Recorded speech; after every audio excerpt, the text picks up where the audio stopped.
In the middle of a recession, charities in the United States are seeing the biggest drop-off in donations in 2 decades. At the same time, more people are in need and help than ever before.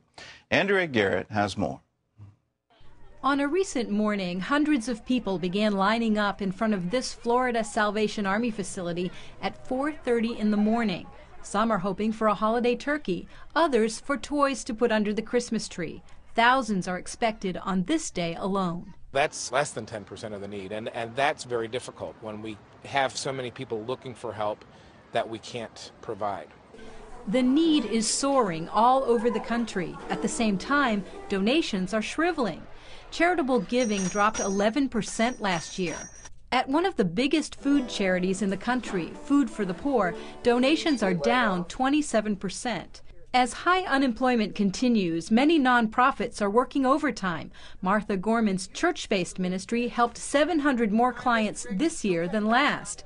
Food bag requests have tripled. The problem, says Gorman, is not just job loss, but fewer hours and benefits. And I have so many people that come in the door and say, I'm $2 over the limit for food stamps. And you think, what? And they have a family of 4 or 5 to feed. With so many people out of work, ministries and nonprofits are also struggling to stay afloat in a tough economy. And if it doesn't improve soon, many charities may have to close their doors. Andrea Garrett, CBN News. Well, joining us now is radio talk show host Dave Ramsey, and he's taught thousands of people how to live debt-free and be financially successful. Dave, thanks for being with us. Thank you. Merry Christmas. Merry Christmas to you. You've got 3 financial principles. What are they? Well, we teach biblical finance, of course, and have tried to study for years what the Bible has to say about money. It says a lot of things, but it can really be summed up in a basic way of God teaches us how to spend, which is take care of our own family first, or we're worse than an unbeliever. He teaches us to save, because in the house of the wise are stores of choice food and oil, and he teaches us to give, because he tells us real bluntly he loves a cheerful giver. What do you tell people specifically about giving? I've heard it said you try to earn a living, but it's sort of how you spend your money is really how you're living.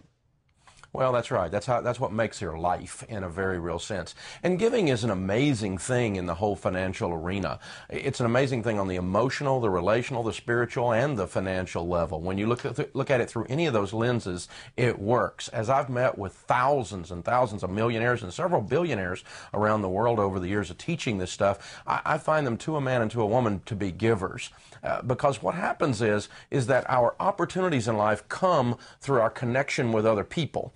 And we tend to prosper if we're good in our connection with other people, because, grouches don't prosper, in other words. The Grinch is not a prosperous dude.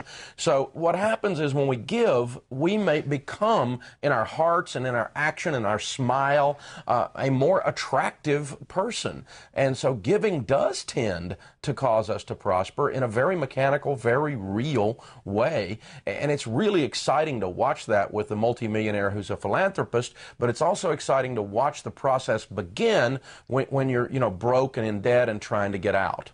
Well, it's Christmas. It's the end of the year. What are some things that people should know about the benefits of giving to charities now? Well, for instance, this year, with the Bush tax cuts just being passed, your amount that you can deduct as a percentage of your adjusted gross income will be limited again next year. This is the only year in the last 15 or 20 years that you can give virtually an unlimited amount and have it all deductible. So this is a great calendar year for those who can do some giving by year end from a tax planning standpoint. But certainly, your report that we just saw that charities, the giving is down and the need is up. And so those of us that are believers, it gives us an opportunity to make a statement about our faith and a political statement, because I'm convinced if enough of us started giving like we should, we could make the government irrelevant. Well, let me ask you a political question. That tax bill just got passed, but they were also trying to pass a spending bill at the same time. You got any advice for our federal government? Well, I think my advice is this. I have become so frustrated with both parties and their inability to deal with the issues and instead playing politics that I think for those that are out there watching this morning, and for me as well, I've had to change my heart, and I've just had to say, listen, they really can't fix anything. They're not competent. And so we, the people, have got to go out here in the communities and do the right thing and quit looking for the Republicans to give us a job or the Democrats to give us a handout. God doesn't live in Washington, D.C. The Washington Monument is not an altar to be worshipped at the base of. And we're looking to government, all of us, way too much to be our source to fix things when we need to get about the business of fixing things in the name of Christ. Well, I'll say amen to that. But at the same time, I worry about this government spending us into a place where our currency doesn't hold any value anymore. Are you worried about that?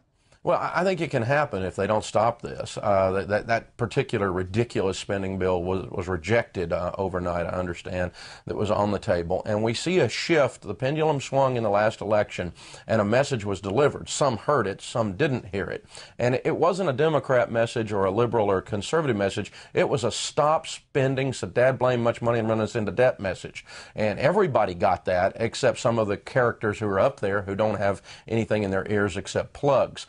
And you know, all they need is a good firing like the rest of them. So I think you can continue to clean house, and we'll see that pendulum swing back. All right. I appreciate your hope. That I think we need it right now. Dave Ramsey, host of the Dave Ramsey radio program, thanks for being with us. Thanks. Merry Christmas. Merry Christmas to you.